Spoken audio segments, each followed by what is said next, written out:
When one considers a topic of great importance, you must extend yourself to other branches that come from the same tree. The example is if one company has a multitude of studios that create movies that all can enjoy in the same medium, yet still feel quite different. With the obvious main hallmark of this very channel to speak upon in Walt Disney Animation Studios and Pixar Animation Studios. Yet how we find ourselves still enjoying them both, knowing it's under the same Disney brand, yet how they can still feel quite different individually, which is what they always must be, speaking greatly in the past few years of their own animation quality that has came out from both. And also coming from a fact that should remain that they are treated separately within their own distinctions and styles that make you love them individually, even when they both push themselves further into the same 3D animation rather than what Pixar separated itself during the early 21st century, and the slow sleep of Disney 2D. Saying sleep instead of death because there clearly are plans to at least have it back in some form, or whatever hope that I may hold on for some reason. But besides that big difference comes one we just talked about necessary to Disney's image, but not to Pixar's. Speaking of course of the musical nature of Disney movies, for the most part I recently covered that Pixar never really had or ever even needed, because this video is meant to explore that very simple question of why they don't even need musicals like Disney. Because it is also a known fact that studios like DreamWorks have films that are of the musical nature to an extent, but just how Pixar specifically has never even bothered in doing such a type of film. Which is very similar to a video I created earlier this year pertaining to why Pixar doesn't need villains. Sure, they have them, but you know, not all their stories ever even had one. Whereas we look into Pixar's case for musicals, they just never even specifically bothered. And they never should even, considering when we look at certain moments in all of their films. And that's what we're going to do, taking a look at the importance of a Pixar film and what each specifically brings. Now for the sake of this video, I'm obviously not going to talk about every Pixar film like I didn't talk about every Disney musical, but I will mainly highlight movies that have music or songs in them and how they're quite different. Which to be fair, you will notice how most of this video is going to be talking about Coco, considering that this is the most musical film that Pixar has ever released to date. Not a musical film, but a film centered around music to be more accurate, that only uses music in the real sense of performances to drive the story. And when you go on to some stories similar to Disney when they dip their toes in attempting a princess story like Brave, they still didn't even give her songs. I mean, they did, but she didn't sing it, or anyone else for good reason, as to focus on the stories they know how best to do. Not to say that Brave is remotely the best that they could ever do, yet how this marks a consistent example of never going into musical territory. But to go back in the beginning is to go back to Toy Story, where everyone knows it opens with the most famous song that has truly become beloved by all Disney fans to date in You Got a Friend in Me. A song that is the central theme of Toy Story franchise and the most importance that toys bring to the world. Where in this humble beginning, we have songs written by the film's very composer Randy Newman, who writes and sings all these songs in crucial moments when Woody's world changes. But the fact that it still remained in production with those like Lester not wanting to make the film into a musical when they were teaming up with Disney, who actually thought it would be a good idea because it came out in the Renaissance era. But in doing so, it would make the film feel less genuine or feel bad because it's more of a buddy movie. And obviously when we look at Toy Story or most of the Pixar movies, being that if X subject was like Y human capabilities, they have to feel realistic. You look at the world they inhabit and the actions they perform, and they can feel a bit more serious in some tone. There's more action to be done in this scaled sense where the characters are smaller than life and they just have these songs sing in the background to justify a point of what's going on without feeling unrealistic like a musical would seem. I feel like this is a decent compromise of thoughts of those like Woody without making it feel like a musical. Although it would seem funny for him to break into song, you just wouldn't quite take Toy Story as seriously if that was the case. If any action in this film was to be performed like they should have, then they shouldn't need to put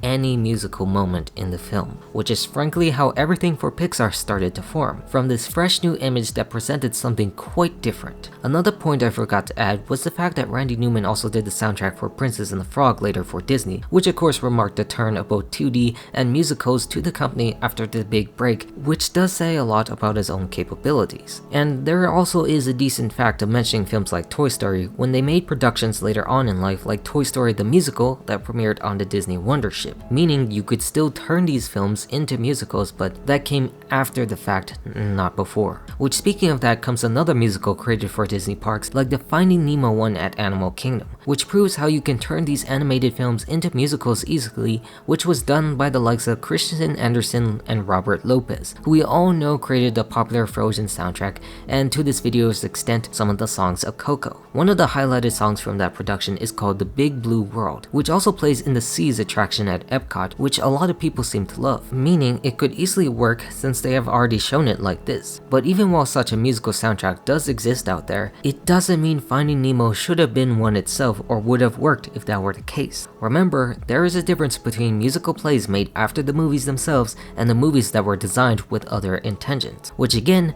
Nemo is clearly not by any action the movie takes, with Thomas Newman's beautiful score taking you through the vast uncharted ocean. Once again, the movie takes things very seriously, and having any song would have taken those things away. The entire journey between Dory and Marlin trying to find Nemo. Except maybe Big Blue World, that could have been the big finale at the end with the fish kids got back, and how the only song they even ever use was just the cover of Bobby Darin's Beyond the Sea in the end credits. Music can help you feel emotionally connected, but it's gotta be the right kind of music. In the context of Nemo, the score alone is enough to justify the heartfelt journey of Marlin and Dory, and then later on to finding Dory with Marlin and Nemo. A great example of one film that can clearly have some musical attributes, hence the stage plays, but also doesn't need to get a point across. It's a very emotional and real journey for a fish to find his own son. Because honestly, even in the name itself, would you take a clownfish seriously like a father trying to sing his way throughout the ocean or interact with any creatures who tried to eat him or whatever? It just wouldn't make sense. That is not how the Pixar image is formed. Another great example to continue on is to mention Ratatouille, not something high on the list of musically inclined suspects except for the French song Le Festin. I highlight this due to its passionate nature coming from a protagonist like Remy, who is similar to most Disney heroes in a way, who go on their own adventures to discover who they are or what they can do, like Cousteau's message of anyone can cook, and Le Festin represents this dream and the romantic environment of him being in Paris, similar to how the song of Toy Story was like Woody's own thoughts. It is just simply that all is needed for the film's message to settle in throughout the course, where we follow a dirty rat that humans all fear. And it's never going to work as a musical because that's just going to seem super absurd to even try. The point of showing you each film up to this point is how their musical scores are able to set the tone of the film and support its animation on a different level. They pride themselves on the character relationships that feel real yet odd to society in the most unlikely of circumstances, and using songs wouldn't be able to sell that. In Disney's case, it's the songs that tell the story, but in Pixar's, it's more likely the story that makes the song overall. All elements of the film contribute to a smooth, streamlined experience, and that's all that really needs to be said. Which brings us back to the biggest case of all, being the film Coco. It's a very bright spot that is held in high regard today, and its music is one of the biggest contributors to this reason. Music is the centerpiece of what all Coco is, whether it be for both good or bad reasons in the plot, and the theme that carries throughout. Again, noting that the songs are written by the Lopez duo who brought us the musical success of Frozen, just like the biggest pieces Remember Me. Now again, we see Coco is a Pixar film that actually has characters sing the songs themselves, but obviously without actually being musicals as well. I mean by this because they sing within reason to be suspected in real life, where people usually sing or perform, if that makes sense, and how that's important to our hero Miguel, whose family banned music from the events that happened prior. All events that tie into the song Remember Me, sung by the famed and infamous musician and overall villain Ernesto de la Cruz, and later by Miguel's own great-great-grandfather Hector, who actually wrote it for his daughter Coco. Like, it represents how music can transcend a multitude of meaning for its characters, performed universally where most people feel comfortable being, either on stage or with their family. Mentioning the only part where it even became close to a musical was within deleted scenes that showed the family cursed with singing because they hated music in the land of the living. Mostly of course played off for comedy reasons and the original story, but not the same as we should expect in the musical sense. In this story sense, it's more about the passion one has for music, for the performing arts that many seek to achieve, and the special connection it can bring. It's done when it's absolutely necessary to do so, and that's all it needs. All it needs to carry throughout, because the story is more important than the music, rather than, you know what I keep talking about, the opposite for Disney. what they always needed to do in just telling a maturely modern story, if you can tell what I'm going for. Not saying that Disney doesn't do that at all if you look at some of the recent films that don't have any musicals, but how they still yet feel different in human or human-like stories. That there is a certain style in the music that even has to separate itself from those definitions into what studios like Pixar can do for them. That they have this innate pulse to feel more photoreal in that sense while still being a bit cartoonish. They play it from the soul and the heart,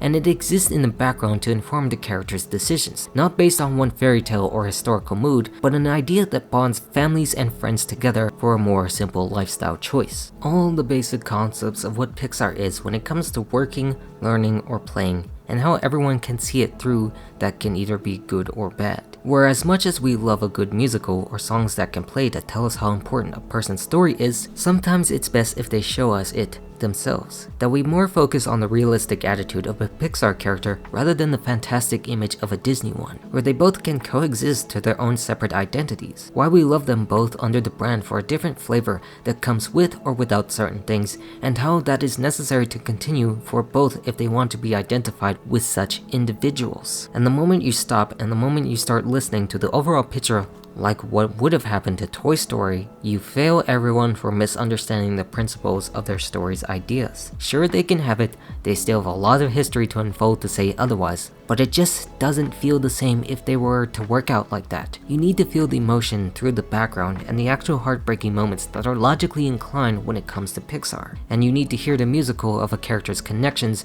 through something like Disney. It's just a matter of how you identify with that pulse that can reject or accept it. Whether it's fine to have music, but only music that fits without taking away the world that was specifically built for one story to perform. I mean, at the end of this all, I will admit that sometimes I could say things that don't have much meaning or even make sense to some odd degree, but it's how I feel about things. How I feel when it comes to watching a Pixar movie versus watching a Disney movie, accepting that the musicals can make it feel more real, or even not in the case of their own movies. You simply grow to understand why they work best and what they would do worse if otherwise, where the overall picture wants to do more styles of a certain way. And it certainly makes you more excited to see what still comes out if they can do things right, which is all that can really be said about this in the end. Where in the end, we just make this plea that Pixar would never do musicals, and Disney still keeps doing musicals despite the ups and downs of all of them that they could face. And now I'm finally done with all of this.